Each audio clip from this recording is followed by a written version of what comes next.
такой же энергии появились на свет люди, которые родились 4, 13, 22 и 31 числа любого месяца.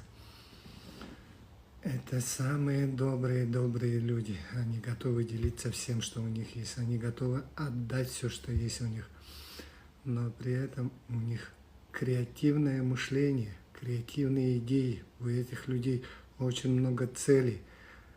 Они рождены в этом, потому что у них стопроцентная интуиция. Они видят дальше нашего, они слышат больше нашего.